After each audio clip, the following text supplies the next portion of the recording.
Hi friends, welcome back to our channel Shravan Speak. Before going to our main content, please subscribe my channel to get more this kind of videos in the coming days. So today our main topics in the current affairs 3rd August 2026 is like first one is anti-drug companion and second is Kalo India expansion and third is RBI monetary policy and fourth one is BRICS, fifth one is GSI. So now we are going to discuss about these topics. Our first topic is anti-drug companion.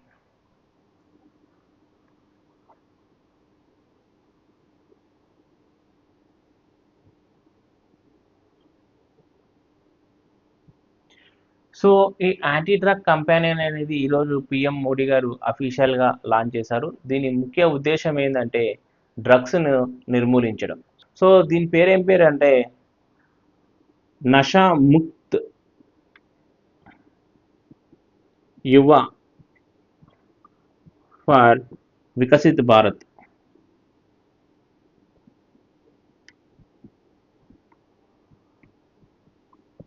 So ఇది మనకు 100 weeks ప్రోగ్రామ్స్గా set చేసుకున్నారు. So ఇది around 10,000 సిటీస్లో plan చేస్తున్నారు. So ఇది దీని ముఖ్య ఉద్దేశం ఏంటంటే డ్రగ్స్ను నిర్మూలించడం. సో ఇది మనకు 100 వీక్స్ ప్రోగ్రామ్ 10,000 సిటీస్లో వాళ్ళు ప్లాన్ చేస్తున్నారు. అండ్ ఆల్సో దీన్ని లాంచ్ చేసింది మన పిఎం మోడీ గారు. సో ఇది first topic. We will go to our next topic.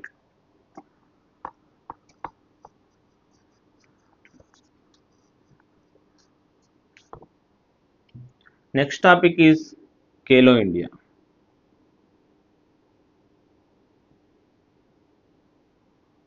So Khelo India expansion కోసం మనకు సెంట్రల్ గవర్నమెంట్ అధిక మొత్తంలో దీనిలో ఇన్వెస్ట్ చేస్తున్నారు ఈసారి. సో దీని వచ్చే 5 ఇయర్స్ వాళ్ళకు ఎజెండా పెట్టుకున్నారు. 5 ఇయర్స్ వరకు మనకు స్పోర్ట్స్ కానీ అథ్లెటిక్ ట్రైనింగ్ కానీ వాళ్ళు బాగా భారీగా నిధులు సమకూరుస్తున్నారు. సో అవర్ నెక్స్ట్ కమింగ్ జనరేషన్లో మన ఫ్యూచర్ ఎలా అంటే ఖేలో ఇండియా ముఖ్య ఉద్దేశమే అది ఏంటంటే మనకు గ్రాస్ రూట్ లెవెల్లో ఉన్న ప్లేయర్స్ని ఇంటర్నేషనల్ స్టాండర్డ్స్కి తీసుకుపోవడానికి వీళ్ళు ఖేలో ఇండియా ప్రారంభించారు. సో దీనిలో మెయిన్ ఎగ్జామినేషన్ పాయింట్ ఆఫ్ వ్యూలో దీనిలో ఫస్ట్ క్వశ్చన్ ఏంటంటే దీనిలో అడిగేది ఖేలో ఇండియా ఎప్పుడు ప్రారంభించారు. సో ఖేలో ఇండియా మనకు ఏ మినిస్ట్రీ కిందికి వస్తుంది. సో ఈ రెండు మెయిన్ ఇంపార్టెంట్ క్వశ్చన్స్. మీరు ఇది కమెంట్ సెక్షన్లో ఆన్సర్స్ ఇవ్వండి, నేను దానికి రెస్పాన్స్ ఇస్తాను తర్వాత వీడియోలో. These are the questions. Okay. Year. In which year Kalo India started? And next question is under which ministry this Kalo India belongs to? So these are the very important questions regarding this Kalo India. Please comment down in the comment section. We will go to the next topic.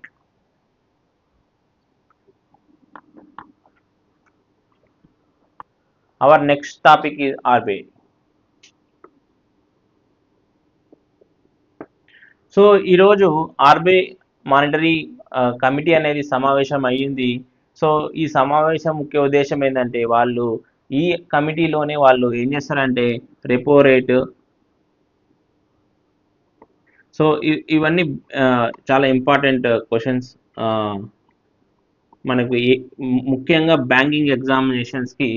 So RBI year ఎంత repo rate, reverse repo rate ఎంత interest, so these percentages are very very important. So ఈ committee అనేది దీనికే form అయింది.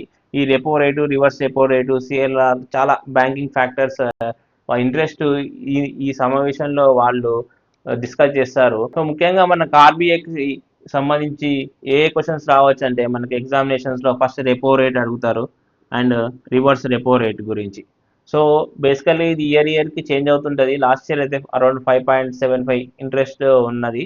So year వాళ్ళు ఈ సమావేశంలో discuss చేసి దీన్ని నిర్ణయిస్తారు. సో బేసికల్గా ఈ ఇంట్రెస్ట్ అనేది మనం గుర్తుపెట్టుకోవాలి. అండ్ ఆల్సో థర్డ్ క్వశ్చన్ ఏంటంటే ఆర్బీఐ గవర్నర్ ఎవరు. సో ఆర్బీఐ గవర్నర్ ఎవరు అనేది కూడా చాలా ఇంపార్టెంట్ క్వశ్చన్స్. మెయిన్లీ ఇది బ్యాంకింగ్ ఎగ్జామినేషన్స్ ప్రిపేర్ అయ్యే వాళ్ళకి ఇవన్నీ చాలా గుర్తుపెట్టుకోవాలి. So will go to the next topic. So next topic is BRICS. So BRICS chairship లో భాగంగా ఈరోజు నేషనల్ స్టాటిస్టిక్స్ ఆఫీసర్స్ సమావేశం ప్రారంభమైంది. సో దీని ముఖ్య థీమ్ ఏంటంటే building for resilience and innovation and cooperation and sustainability. So ఇది దీని ముఖ్య ఉద్దేశం థీమ్ ఇది గుర్తుపెట్టుకోవాలి. నెక్స్ట్ ఈ క్వశ్చన్ ఏంటంటే మీకు ఇక్కడ బ్రిక్స్లో ఏ ఏ దేశాలు ఉన్నాయి, బ్రిక్స్లో మనకు ఏ ఏ దేశాలు సభ్య దేశాలు పార్టిసిపేట్ చేస్తున్నాయి. సో మీరు ఇది కమెంట్ సెక్షన్లో ఆన్సర్ చేయండి. ఇది బ్రిక్స్కి సంబంధించి one of the major important question అనమాట. సో ఇది మీరు కమెంట్ సెక్షన్లో ఆన్సర్ ఇవ్వండి. So our next topic is like GSI. So geological survey of India. So దీనికి తొలి మహిళా జనరల్ డైరెక్టర్ అయ్యారు. తన పేరు వర్ష అశోక్. సో తను తొలి మహిళా డైరెక్టర్ జనరల్గా అపాయింట్మెంట్ అయ్యారు ఈరోజు ఫర్ జియోలాజికల్ సర్వే ఆఫ్ ఇండియాకి. సో ఇది నేమ్ గుర్తుపెట్టుకోండి. Will go to our next topic. So మనము లాస్ట్ వీడియోలో మనము డిస్కస్ చేసాము AI in health, AI and health integration అనేది. సో ఇందులో మెయిన్గా మనకు ఇంపార్టెంట్ వచ్చేసి ఆయుష్. సో ఈ ఆయుష్ కూడా ఒక ఫుల్ ఫామ్ ఉంది. సో ఇది కూడా చాలా వెరీ వెరీ ఇంపార్టెంట్. సో ఈ ఆయుష్లో యు అంటే ఏంటి, ఎస్ అంటే ఏంటి, సో ఇవన్నీ మన కాంపిటేటివ్ ఎగ్జామ్స్లో అడుగుతుంటారు కాబట్టి సో మీరు ఇది కూడా మీరు ఆన్సర్ చేయండి. Will give answers in the next coming videos. So మీరు కమెంట్ సెక్షన్లో దీనికి రెస్పాన్సెస్ ఇవ్వండి. If you like this video, please like and share and subscribe our channel. Thank you once again. Thank you all.